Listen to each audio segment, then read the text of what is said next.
Xanadon for the final game of the series of the match of the day, the classic fated matchup of ONIC versus TL. It has been such a roller coaster ride for the entire series. And I bet we're all looking forward to see how it ends here and who gets to qualify following Mythic Seals in the knockouts stage. Yet again, we're surprised by the sudden Akai roam coming in from Keyboy, but you see the idea again, you see the intention, it makes sense up against Team Liquid, who again, we've previously mentioned in the draft, clearly want to play around OHEB on this 1-1. And as you can see, he definitely has no other way to go than Inspire. So hopefully he gets to keep himself safe, because for sure the aim-on in the later portions of the game is going to be a huge problem. But in as early as now, actually, I think the bigger problems are the laning matchups. Yeah, Esmeralda just dominating the Lapu Lapu. Luppi up against Sanford. He's got to be careful, man, because Turtle 1 will be super important for both these compositions. Yeah. If ONIC were able to come back with this composition in game 1, what can they do with a lead? It's gonna be very tight for Sanford to get out, or to try and get out of his lane. Because again, the first few objectives are gonna matter a lot. That's a pull yourself together for OHEB, by the way, on the 1-1. So we're seeing the need for the Inspire to be available often for him. It's clearly an escape mechanism, but also a way for him to survive, because you amplify your lifesteal once you get hold of your Inspire. This is gonna be an immediate burst on the Turtle though for Team Liquid. So ONIC ID, maybe they feel like they don't need to do much just yet. It's a clear advantage for them lineup-wise anyway, and even wherever you look at the map. Yep. There's no real reason to, you know, force out neutral objectives when you can't, when you're in a position where you're not strong enough. This is the thing about the Akai roam. You are very good, I think, Turtle 2 onwards. Turtle 1, pretty mid, pretty bad actually. Because without the ultimate, you're useless, straight up on the Akai. You need that ultimate, especially up against the Valentino, who can just steal it away once he gets level 4 for Turtle 1. Yeah, I think the only thing I personally do like about the Akai in the early stages of the game 2 is the amount of damage he can actually bring out against anyone who he sees on the map. But from Team Liquid, I feel like they just are very cautious about where they position themselves at this point. It's very important for them to get through the laning stage, because they're clearly playing at a disadvantage. You see how Sanford is clearly being dominated here by Lutfi even. It's great to see that he's actually keeping up in terms of EXP. He got to level 6 first even, up against Lutfi on the Esmeralda, but no action happening just yet. Sanji, though, really low. Okay. That was a flicker. Explosive mid lane matchup we expected between the two final MVPs of their own region, Sans and Sanji. Keyboy able to escape. Flicker for flicker, but it will be faster for Sans. Pull yourself together. So that needs to be a point that we have to remember in the next fight. Yeah.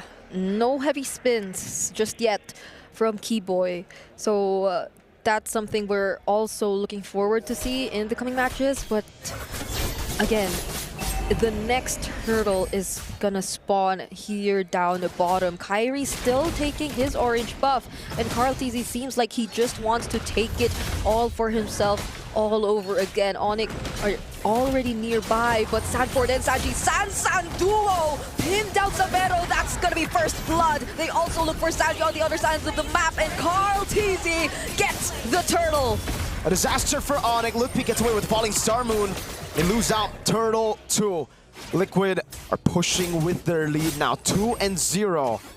No kill on OHEB just yet, but yeah, crazy pick from Sanji. Knows that Severo doesn't have Purify. Could have been greedy on his part, but he kind of needs it too. He needs that mobility up against this kind of composition that wants to dive on him. Yeah, but ONIC will just play slow. That was such a great call.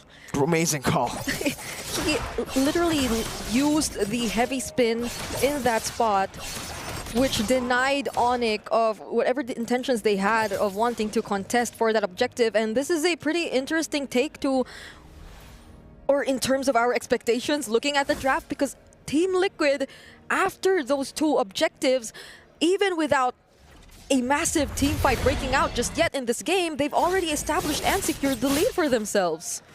Oof. JP walked up, trying to go for the taunt. Yeah.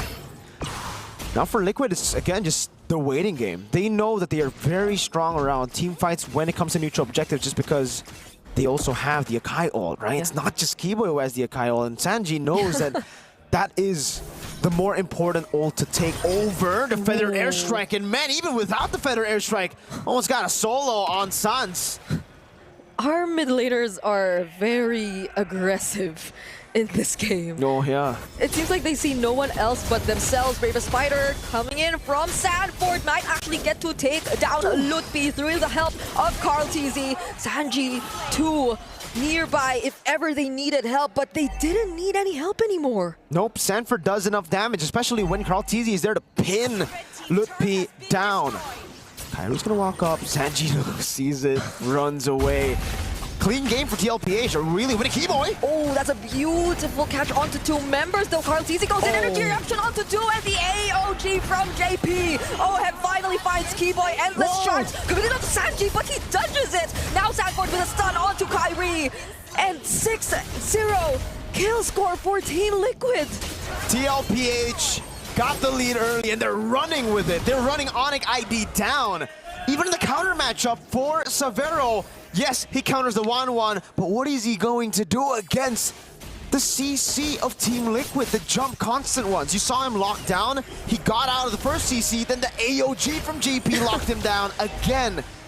You beat the 1-1 through mobility, but what can you do when your mobility is severely halted by Team Liquid's CC? We're seeing the old Stampede of the past. Yeah. This does remind us of the Liquid Stampede. That signature playstyle you know of the Cavalry, and it's not looking too good for Severo that you mentioned. 0-0 on the Irithel for a supposedly winning lane matchup. So it's gonna take a lot more time for him to actually rack up on those items, on those goals. He's actually 2K behind OHEB in this point of the game. So we clearly see how Team Liquid have been able to play around this lineup. That sprint was also used a couple of times, but not even the sprint was enough to keep him safe. No, another heavy spin coming in from Keyboy might actually get the kill onto JP, and on the other hand, Sanji, they actually find Lutfi. There's the crossbow of Tang, however, and Keyboy too. Wait! He will find himself taken down by OHEB. Was actually pretty dangerous there. Kai walks back up now. TL with a massive win again. Ooh.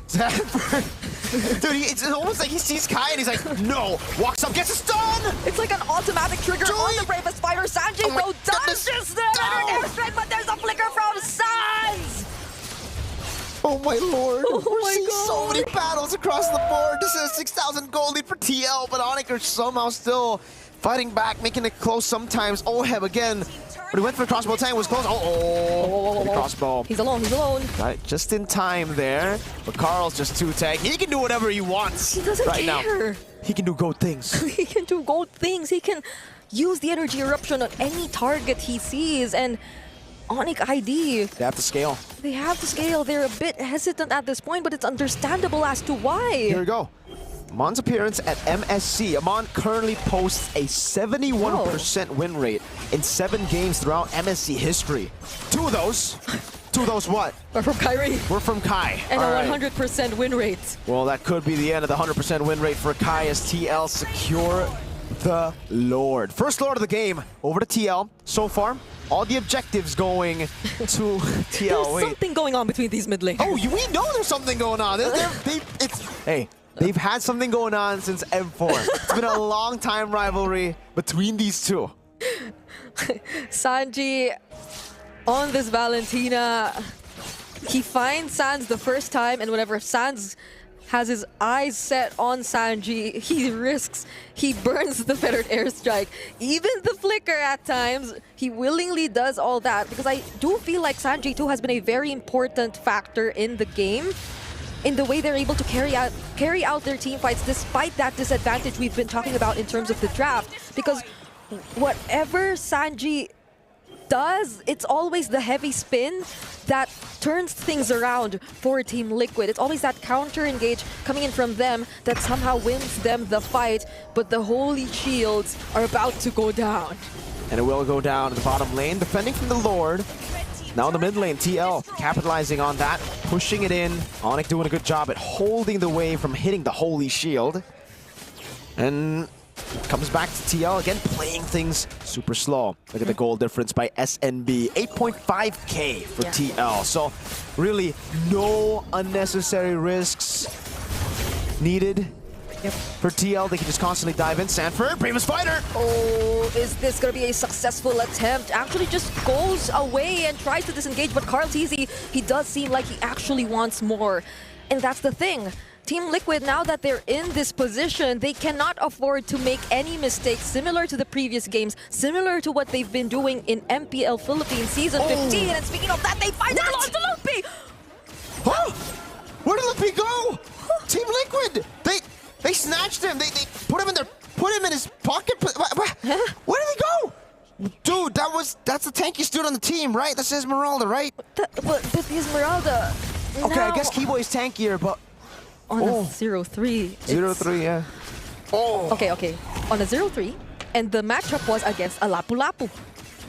So this should have been an okay situation for Loot B, but the manner in which Team Liquid just carried it out through pure macro decision-making in the early stages of the game.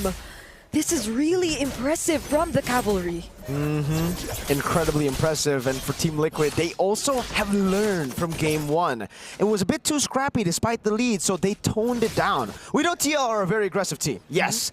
But like they said in the interview, what they really shine most with is early game aggression into macro plays, utilizing that lead to just win it out simple.